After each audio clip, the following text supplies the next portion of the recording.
नमस्कार दोस्तों, चलिए जानते हैं उत्तर प्रदेश की फटाफट 50 बड़ी खबरों को सिर्फ 10 मिनट में। लेकिन उससे पहले आप यह वीडियो किस जगह से देख रहे हैं हमें कमेंट में जरूर बताएं। यूपी में पंचायत चुनाव लड़ना अब पहले से ज्यादा महंगा हो गया है। सरकार ने जमानत राशि और खर्च की सीमा बढ़ा दी है। इससे अब उम्मीदवारों की जेब ढीली होगी। खासकर ग्राम प्रधान और जिला पंचायत सदस्य पदों पर खर्च पहले से कई गुना ज्यादा बढ़ गया है, जिससे आम आदमी के लिए मैदान में उतरना मुश्किल हो गया है।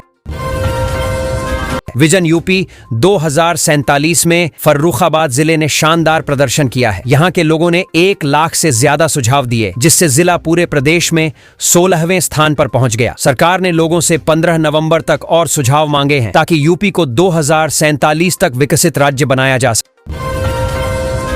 वंदे मातरम गीत के 150 वर्ष पूरे होने पर सीएम योगी आदित्यनाथ ने कार्यक्रम में कहा कि यह गीत राष्ट्र के प्रति कर्तव्यों की याद दिलाता है। उन्होंने कहा कि भारत की संस्कृति में राष्ट्र सर्वोपरि है और नागरिकों का दायित्व है कि देश की प्रगति में अपना योगदान दें। प्रदेश में रजिस्ट्रेशन और रोड टैक्स पर सरकार ने बड़ा फैसला लिया है। योगी सरकार ने कुछ वाहनों पर 100% छूट देने की घोषणा की है। इससे वाहन मालिकों को 1 लाख रुपए तक की बचत होगी। सरकार चाहती है कि लोग ज्यादा से ज्यादा ई वाहनों की खरीद करें ताकि प्रदूषण कम हो। संस्कृत शिक्षा परिषद ने एक नई भर्ती प्रक्रिया शुरू की है। प्रतिनियुक्ति के लिए आवेदन की अंतिम तिथि 10 दिसंबर रखी गई है। इससे शिक्षकों को एक और मौका मिलेगा परिषद से जुड़ने का। आवेदन प्रक्रिया ऑनलाइन है ताकि कोई भी पात्र उम्मीदवार आसानी से हिस्सा ले सके। पश्चिमी यूपी में डेंगू का सबसे खतरनाक डेंगू 2 स्ट्रेन मिला है। डॉक्टरों ने बताया है कि इसके लक्षण सामान्य डेंगू से अलग और ज्यादा गंभीर हैं। मरीजों को समय पर इलाज और सावधानी बरतने की सलाह दी गई है। विशेषज्ञों ने मच्छर नियंत्रण पर ध्यान देने को कहा।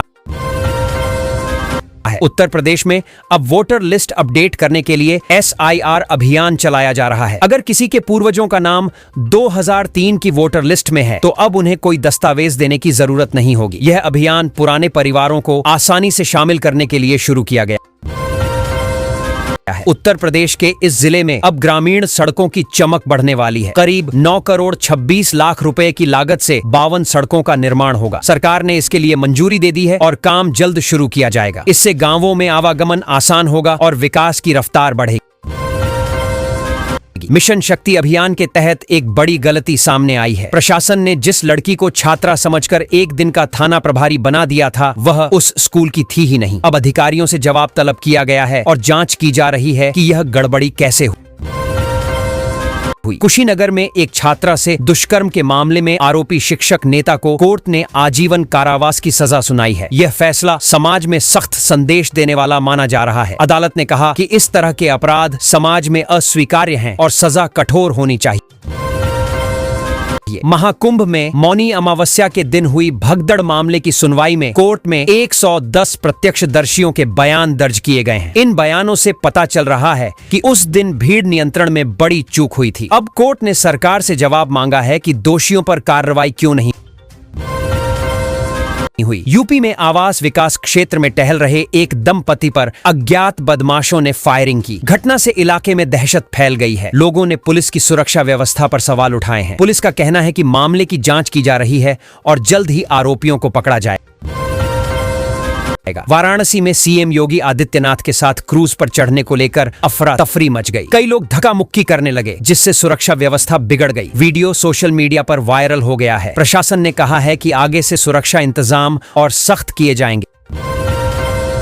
प्रदेश में प्रादेशिक दल की मान्यता पाने के लिए रालोद पार्टी ने तैयारी शुरू कर दी है। पार्टी ने घोषणा की है कि वर्ष 2026 को चुनावी वर्ष के रूप में मनाया जाएगा। कार्यकर्ताओं को संगठन मजबूत करने और बूथ स्तर तक पहुंच बनाने के निर्देश दिए गए हैं। जीएसटी विभाग ने गलत ITC लेने वालों पर बड़ी कार्रवाई शुरू की है। विभाग अब ब्याज और पेनल्टी दोनों वसूल करेगा। जांच में कई फर्जी कंपनियां पकड़ी गई हैं जो गलत इनपुट टैक्स क्रेडिट का फायदा ले रही थीं। यह कार्रवाई टैक्स चोरी रोकने की दिशा में अहम कदम मानी जा रही है। लखनऊ में सरकार ने फैसला किया है कि जमीन की रजिस्ट्री के लिए अब 15 दिनों तक रोजाना 2 घंटे अतिरिक्त काम किया जाएगा। इससे लंबित फाइलें जल्दी निपटेंगी और लोगों को राहत मिलेगी। रजिस्ट्रार ऑफिसों को इसके लिए अतिरिक्त स्टाफ भी दिया जा रहा है। यूपी में मौसम ने अब ठंड का असर दिखाना शुरू कर दिया है। रातों में सिहरन बढ़ गई है और सुबह धुंध छाने लगी है। मौसम विभाग ने बताया कि आने वाले दिनों में तापमान में और गिरावट आएगी। किसानों को फसलों की सुरक्षा के लिए सतर्क रहने की सलाह दी गई है। प्रदेश में विवाह सीजन 15 दिसंबर तक जारी रहेगा। व्यापारियों का अनुमान है कि इस दौरान करीब 3000 करोड़ रुपए का कारोबार होगा। कपड़ा, ज्वेलरी और होटल सेक्टर में सबसे ज्यादा रौनक रहेगी। इस बार लोग शादियों में खर्च करने से पीछे नहीं हट रहे।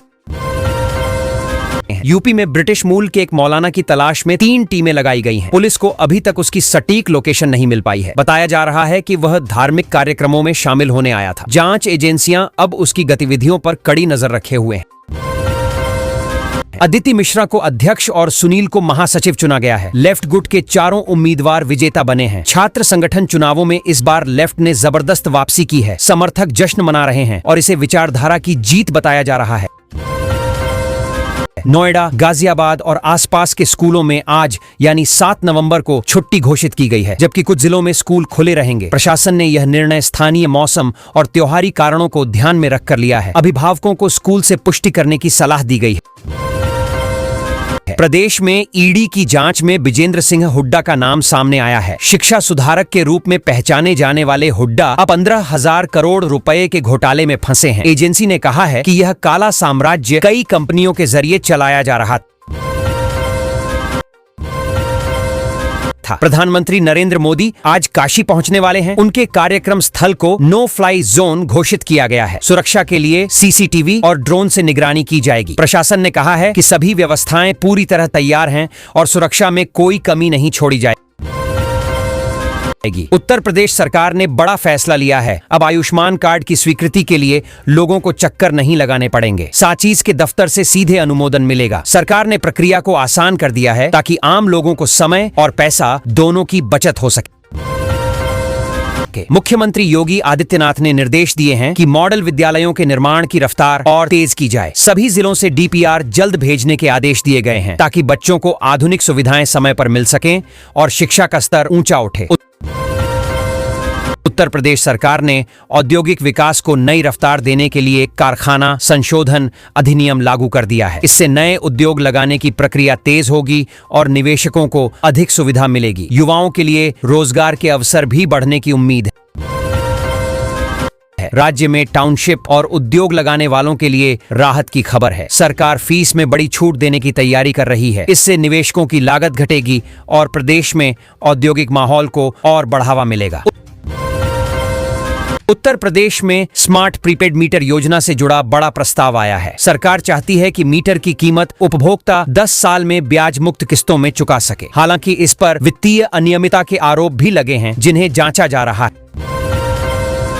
प्रदेश के नगर एवं ग्राम नियोजन विभाग में भर्ती निकली है, लेकिन इस बार सामान्य वर्ग के लिए कोई सीट नहीं रखी गई है। यह फैसला सोशल मीडिया पर चर्चा का विषय बना हुआ है और उम्मीदवारों में नाराजगी भी दिख रही है। उत्तर प्रदेश में सरकारी नौकरियों के लिए सुनहरा मौका आया है। होमगार्ड विभाग और पंजाब नेशनल बैंक पीएनबी में भर्ती निकली है। योग्य उम्मीदवारों से आवेदन मांगे गए हैं। यह बेरोजगार युवाओं के लिए रोजगार पाने का शानदार अवसर माना जा रहा है।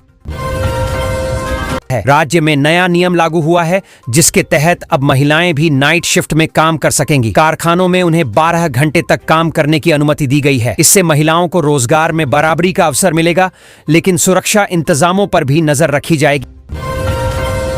प्रदेश में शिक्षकों और शिक्षणेतर कर्मचारियों को लेकर बड़ा प्रशासनिक निर्णय लिया गया है। 12 शिक्षक और 7 गैर शिक्षक कर्मचारियों का संबद्धीकरण निरस्त कर दिया गया है। इसका असर कई विद्यालयों की कार्यप्रणाली पर भी देखने को मिलेगा।